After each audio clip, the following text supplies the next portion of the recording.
Tudo fica mais leve quando recebemos carinho, fé e amor. No imã de Franca é assim: caridade que acolhe, fé que cura, porque o amor é nossa missão. Entre no site ou ligue e faça sua doação e deixe sua generosidade transformar as vidas de milhares de necessitados. Seu gesto vale muito. Instituto de Medicina do Além. Caridade, fé e amor que curam.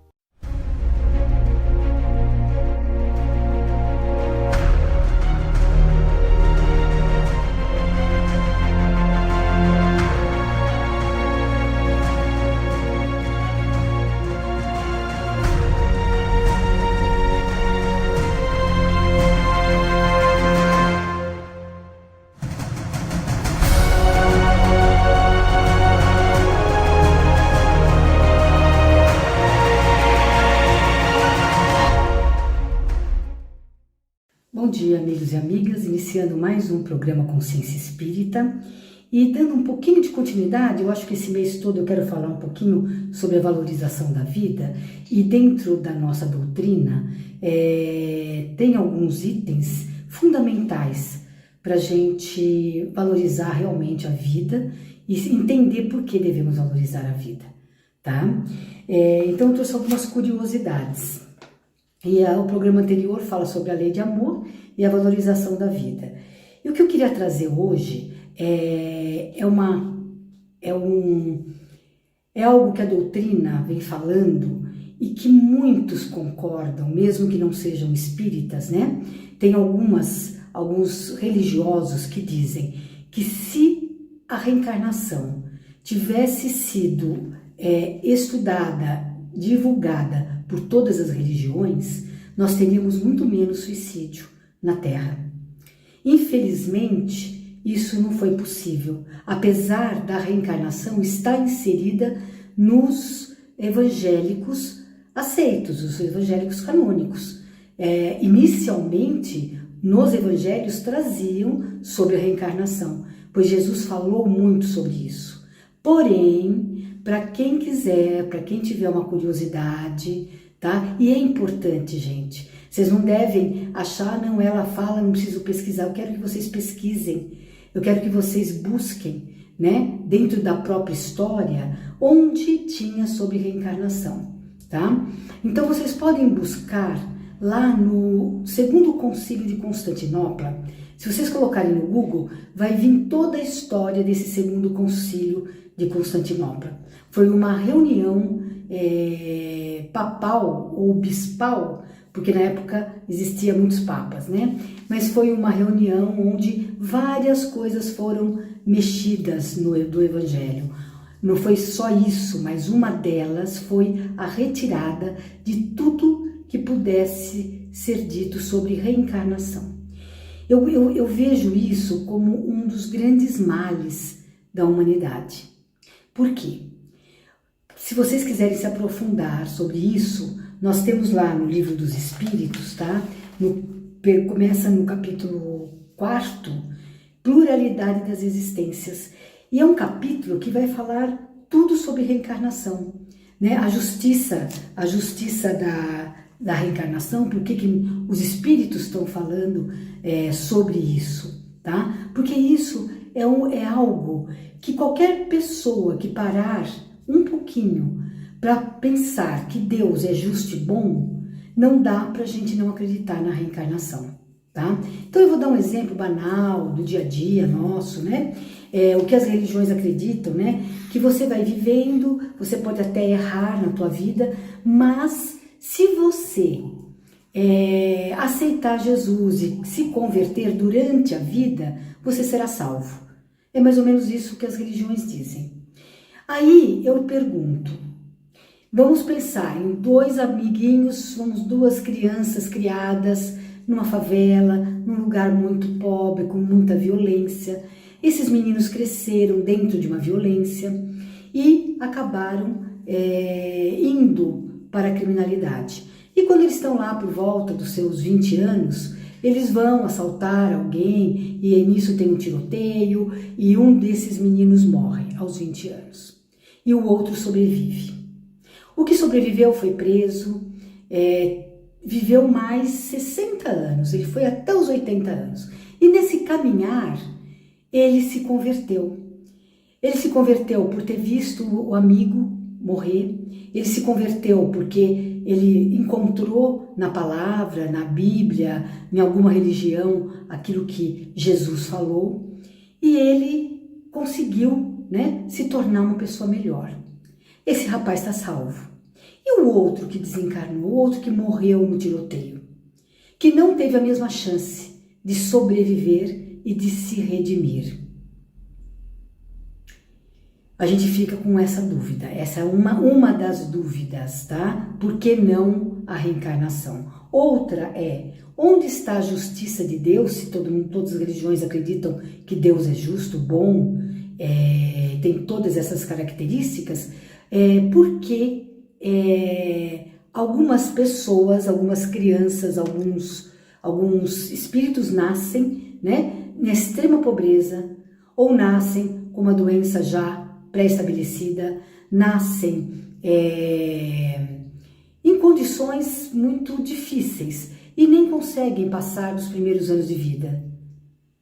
Se a nossa criação fosse no momento da concepção, como muitos acreditam, não acreditando na pré-existência da alma, o que isso significa? Eu não consigo ver a justiça de Deus. E eu não vendo a justiça de Deus, eu não posso crer nele. Essa é a minha opinião, tá?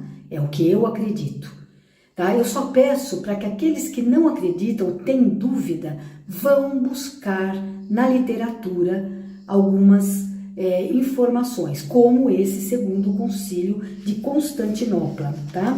Esse segundo concílio de Constantinopla, ele foi realizado pelo imperador Justiniano, no ano de 553 depois de Cristo, claro, né? Já haviam compilado todos os evangelhos e lá naquela compilação eles resolveram tirar algumas coisas, várias coisas, muitas coisas. E uma delas que eu quero realmente me colocar é a 11ª, que ele fala condenação a Orígenes, tá? Permita-me que eu leia, que diz o seguinte, vocês encontram isso no Google, tá? Não é dentro da doutrina espírita, vocês encontram na Wikipedia, tá? Lá vai ter toda essa informação, né?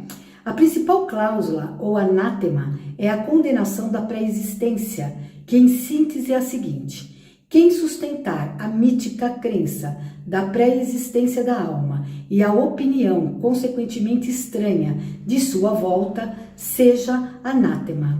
Anátema no dicionário quer dizer excomunhão, maldição, reprovação. Na íntegra, se alguém diz ou sustenta que as almas humanas preexistiram à condição de inteligências e de santos poderes, que tendo se enojado de contemplação divina, tendo se corrompido e através disso tendo se arrefecido no amor de Deus, elas foram por essa razão chamadas de almas e para seu castigo mergulhadas em corpos, que ele seja anatematizado. Texto original em latim. Aí ele fala em latim que eu não consigo ler, certo? Então assim, busquem as informações, tá? Nesse concílio, ele condena, eles ameaçam excomungar todo aquele que crer na reencarnação, tá? Aí a gente fala assim, apesar deles terem retirado, né, do Evangelho de Jesus, muitas coisas sobre a reencarnação, nós ficamos com algumas passagens. Talvez eu leia alguma, mas eu quero que vocês também pesquisem. Em Mateus, capítulo 16, versículo 13 e 17. Lucas, capítulo 9, versículos 7 a 9. Mateus, capítulo 17, de 10 a 13. E capítulo 18, de 10 a 12. Tem outras, tá? Aqui também tem uma muito interessante, que fala sobre, que está em João 3, versículo 1 a 12. Eu estou citando isso para que vocês realmente possam ir até a Bíblia e busquem, tá? Algumas informações interessantes. Eu vou ler uma só, que fala assim: e os discípulos lhe perguntaram, dizendo: pois, por que dizem os escribas que importa vir Elias primeiro? Mas ele respondendo lhe disse: Elias certamente há de vir e restabelecer todas as coisas. Digo-vos, porém, que Elias já veio, e eles não o reconheceram. Antes fizeram dele quanto quiseram. Assim também o Filho do Homem há de padecer às suas mãos. Então compreenderam os discípulos que de João Batista é que ele lhes falava. Que Jesus dizia que João Batista era a reencarnação de Elias. Veja bem, isso foi o que sobrou. Foi algumas partes que sobraram. Mas isso era muito mais explícito, muito mais claro sobre a reencarnação. Então, quando eu creio que eu tenho continuidade na minha vida, que eu não fui criado no momento da minha concepção, eu existia antes e vou continuar existindo após a perda do meu corpo físico, eu vou pensar muito mais antes de dar término à minha vida, a esse corpo. Se eu me aprofundar entendendo o porquê que eu estou aqui, o porquê eu reencarnei, qual é o motivo da reencarnação, qual a justiça da reencarnação, eu vou pensar muito mais. Eu acredito que muitas criaturas sentem ou já sentiram vontade de partir desse mundo. Quando está com dificuldade, quando estão com dificuldades financeiras, quando perdem um ente querido, quando estão doentes, quando tem os seus problemas. E passa pela cabeça, deve ser melhor em algum outro lugar. Ou não existe nada além disso. Então, eu quero acabar com o meu sofrimento. Nós estamos vendo isso acontecer, né, no mundo moderno, tá? Em alguns países, né, nós estamos vendo a morte assistida, né, quando a pessoa, ela pode, a lei permite que seja feita a eutanásia. Então, ela não está aguentando, simplesmente ela pede para ter uma morte assistida. Outros simplesmente terminam com a própria vida, né, e vão achar que nada mais existe. Aí vai ficar, né, a cada um de nós procurar o que é melhor para si. Quando está desanimado, quando a tristeza está vindo, quando as coisas não estão bem, nós temos que buscar alguma coisa que nos fortaleça, que nos reviva, que nos dê uma vontade de viver maior do que a que nós estamos tendo nesse momento. E hoje em dia isso está acontecendo muito mais do que nós imaginamos, né? Pessoas sem grandes problemas estão desistindo da vida. Pessoas que estão se deprimindo, pode ser até que não pensem em suicídio, mas não estão mais amando a vida como amavam. Isso é um problema. Então busquem o conhecimento, gente. E através dele é que a gente vai dar a continuidade plena em nossas vidas. Olhem para dentro de vocês e vejam o que mais que vocês possam acrescentar. Como eu posso fazer para melhorar a minha própria situação? Ah, mas eu não sei como melhorar, mas como eu posso então ajudar o meu próximo? Esse é um caminho que eu venho falando em quase todos os programas, né? O caminho de eu posso ajudar alguém, eu posso melhorar a vida de alguém. Todos nós podemos.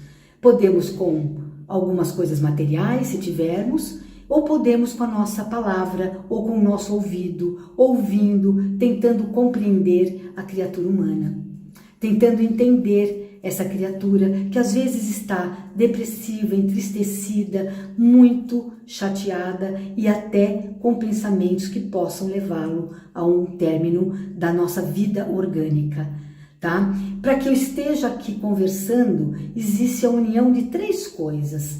Existe a matéria, existe o perispírito, que une o espírito à matéria, tá? É um conjunto de três fatores. E o meu próprio espírito, tá? O espírito não tem forma.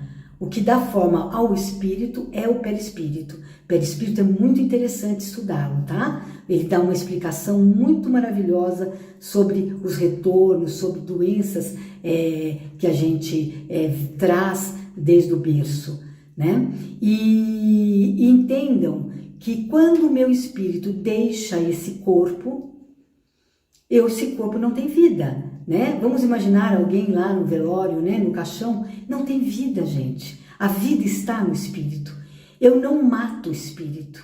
Eu posso dar fim à minha vida orgânica. Eu posso fazer algo contra mim mesmo, em relação à minha vida orgânica, mas não ao meu espírito. O meu espírito dará continuidade em algum lugar, em alguma situação. E nós vamos compreendendo isso quando vamos estudando o que o Livro dos Espíritos nos traz. Trazendo para vocês esse capítulo, o quarto, da pluralidade das existências. Nós precisamos muito compreender. Aqui nós temos muitas perguntas, tá? É um capítulo bastante extenso, mas nós vamos dar um apanhadozinho geral, tá? Já falei sobre a reencarnação em outros programas, tá? Tem uma pergunta 167. Qual o objetivo da reencarnação? Expiação, aprimoramento progressivo da humanidade, sem o que, onde estaria a justiça? Vamos parar para pensar? Um ser criado há 1000 anos atrás, ele viveu num mundo muito diferente do nosso. Ele teve chances mínimas de sobrevivência, morria-se muito cedo. O tempo vai passando e nós estamos vendo hoje a vida, a média de vida, né, se estender por todo o progresso que a medicina fez, que a ciência trouxe, né, lembrando lá, né, de Kardec, toda vez que a ciência trouxer novidades, sigam a ciência só traz quando prova. E nós temos um lado, uma parte da ciência hoje, que é a física quântica, já quase provando a reencarnação. Nós temos um físico quântico que é indiano, né? Ele tem assim muitas coisas falando sobre a reencarnação, tá? Mas aí vocês vão dizer, o indiano acredita na reencarnação, mas eles acreditam um pouquinho diferente de nós, né? O indiano acredita numa coisa chamada mentempsicose. Que seria isso? A mentempsicose seria você sendo humano e tendo errado, você retoma um corpo de um animal. Por isso que lá na Índia, alguns animais são sagrados. A doutrina espírita não acredita na mentempsicose, ela acredita na lei do progresso. A partir do momento que o espírito alcançou a racionalidade, o pensamento contínuo, ele não tem como voltar para a irracionalidade. Ele continuará na racionalidade, tá? Ele vai evoluir de que maneira? Passando pelas diversas vidas que ele mesmo escolheu, ou não, tá? Por que ou não? Alguns espíritos muito renitentes no mal, espíritos muito renitentes no suicídio, tem espíritos que vão se suicidando, vão perdendo a forma humana. Eles muitas vezes têm que ter uma reencarnação compulsória, que esse capítulo também trata. Eu estou jogando várias informações para vocês buscarem respostas, tá? Reencarnação compulsória é para algumas criaturas renitentes no mal ou na não aceitação da vida, tá? E como tudo que Deus criou não foi para ser extinguido, muito menos o espírito que ele criou, ele dá possibilidades desse espírito se reajustar. E nós precisamos acreditar nisso. Ou acreditamos nisso, ou fica cada vez mais difícil acreditar num Deus justo e bom, e fica cada vez mais difícil viver.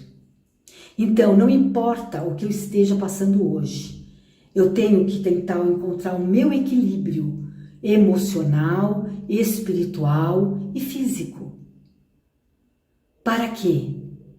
Para que eu possa encontrar respostas para essa vida que eu estou tendo. Para que eu possa ter um pouco mais de alegria nela. Eu tenho que me esclarecer para tentar entender a justiça divina. Esse capítulo traz uma pergunta que fala assim, sobre o que está baseado o dogma da reencarnação? E ele diz o seguinte, sobre a justiça de Deus e a revelação, pois, repetimos sempre, um bom pai deixa sempre os seus filhos uma porta aberta para o arrependimento. Não lhe diz a razão que seria injusto privar para sempre da felicidade eterna todos aqueles cujo progresso não dependeu deles mesmos? Não são todos os filhos, os homens, filhos de Deus? Somente entre os egoístas se encontram a iniquidade, o ódio implacável e os castigos sem perdão. Todos os espíritos tendem à perfeição. Deus lhe fornece os meios pelas provas da vida corpórea, mas em sua justiça lhes faculta realizar em novas existências o que não puderam fazer ou concluir na primeira prova. Aqui na Terra não existe uma escola onde nós já frequentamos e que durante um ano tivemos aprendizados e provas, e alguns alunos passaram, outros não. Aqueles que não passaram repetiram. Terá que voltar para continuar a prova. O que passou de ano vai voltar também para novas provas. O que repetiu vai ter que repetir as provas na qual fracassou. E aquele que passou vai ter que ter novas provas na sua vida. Provas que, como espíritos em evolução, nós sabemos que precisamos passar. Por exemplo, preciso aprender a perdoar alguém. E ao perdoar alguém, eu preciso estar num convívio com essa pessoa. E Jesus disse: reconcilia-te com o teu inimigo enquanto anda com eles, porque não saberás quanto tempo terás ele ao teu lado. Então nós precisamos compreender, né, como que isso ocorre e como isso se dá. E lembrar que novas oportunidades teremos. Então, pessoas queridas, pessoas que se encontram entristecidas, que se encontram desanimadas, busquem vida, vai junto à natureza, busquem o que vocês acharem que possa trazer vida e vida em abundância.